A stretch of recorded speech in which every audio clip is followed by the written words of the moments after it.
If this is the first time that you watch an episode of The Investment Guide, make sure you like and subscribe to Passion Cafe TV and join the group called Passion Cafe TV Followers for more videos like this. Welcome to The Investment Guide, where we study, learn, kilatis, investigate the different investment platform that's available for you.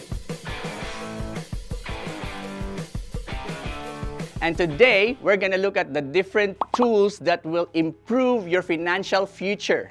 Tool number 1. Guys, you will be surprised, Ani, because this is a very common tool that's available. It's probably in your house, it's probably in your car, it's probably in your bag. And what am I talking about? This tool is called the notebook. Yes, you got it right. Very powerful tool that we use and like a lot of successful people also use. Notebook is the quickest, cheapest way to track your income and expenses. Filipino-Chinese kids, and what I noticed that their parents actually ask them to carry notebook so that they can write down the different expenses and how they spent their baon. So it's very interesting for me to watch, and I found out that this is a really good practice in order to become successful in your financial future. So if you're a parent watching this, you might want to buy a handy-dandy notebook for your kids because this will definitely impact their financial future. Yes, it's very simple, pero gamay ra kay ni gamit ani. So imagine na, if mo gamit kasi mong notebook just to write down your expenses, you write down your income, you become aware on how you are spending your money. And believe it guys, once you become more aware, you become smarter in terms of your spending because you know where your money is going. And you know what? In our study in personal finance, mao gunay pinakadakong problema. So if you start using your notebook now, guys, you've solved 90% of your problems sa personal finance. Investment tool number 2. Investment tool number 2 is what we call jars. Yes, you heard it right, guys, jars. So in a study of personal finance, they found out that one of the most effective means and method in order to start budgeting is to allocate different jars for your savings, investment, education, so on and so forth, and then lastly, ang imong expenses.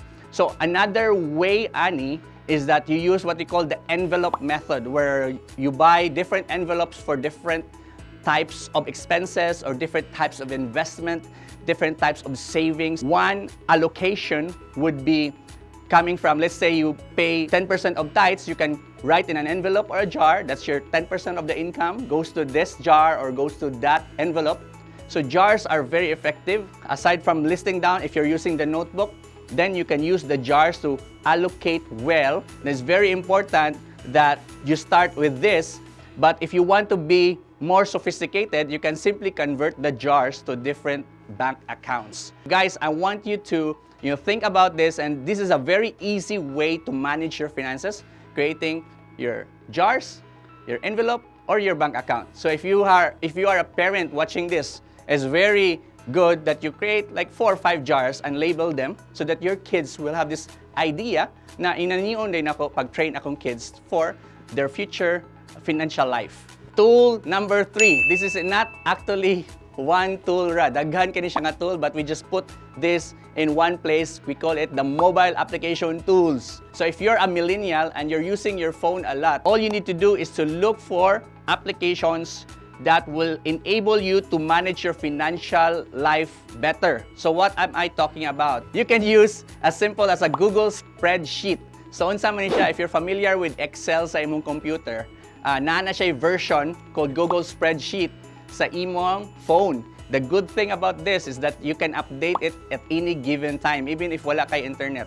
So mabutang nimo dito imong income, imong expenses, unsa imong mga budget, on everything nga imong need. You can share it with your wife or your kids. So for example, if they're listing down their expenses, it gets updated every time nasa like internet. Personally, I use Google Spreadsheet with my wife so that we can track our expenses, our income. Here's another tool that you can use on your phone. We called it mobile banking tools. If naka-enroll mo bangko, and you hang savings or investment nasa bangko, you might not know this, but your banks already have mobile applications there. Matrack na nimo dito pila ang suls yung bangko. So if naka-sweldo, mabutang na nimo siya dito. Unya, matrack na nimo as well as giunsa nimo pag-spend siya. Ang nakanindot aning mobile application banking tools is that pwede na nimo ma-automate ang imong pag-transfer. So for example, ganahan ka nga every time magsweldo ka, na ma-transfer nga 10% or a certain amount padung sa imong sub-accounts. So ma-automate na nimo ang imong savings and investment. So dako kay siya nga tabang. The other advantage ani, a lot of these mobile apps sa bank, they already have what we call payment systems. So makabayad na kasi mga electricity, internet, and everything that is enabled sa imong bangko. Here's another tool. Another tool is called the payment system application. Sometimes manggod, dili covered sa bangko ang pagbayad, right? So for example, mubayad sila og a certain bill, wala, di nyo makitaan sa bangko. But there are payment system tools na pwede ra ka magbutag kwarta dito. So i-transfer nimo gikan sa imong bangko padung sa mobile app nga pwede makabayad. So just one click of a button, maka-transfer na din ka, makabayad na din ka. So isn't that good news? Yes, definitely it is. To recap guys, let's use the notebook. This is a very simple tool, but it enables you to develop the right habits for you and your children to augment or improve their financial literacy. Second is the jars and envelope.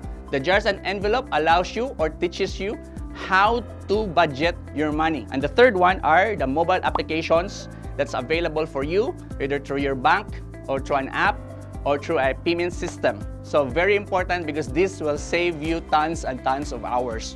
I hope you learned something new today. Let us know in the comment section if there's something that we've missed that we can add in the future episodes maybe. You can send us a message or you can comment in the comment section so we will know. With that guys, thank you so much for watching. Again, if this is the first time that you watched an episode of The Investment Guide, please go to facebook.com/PassionCafeTV and then click like and then follow.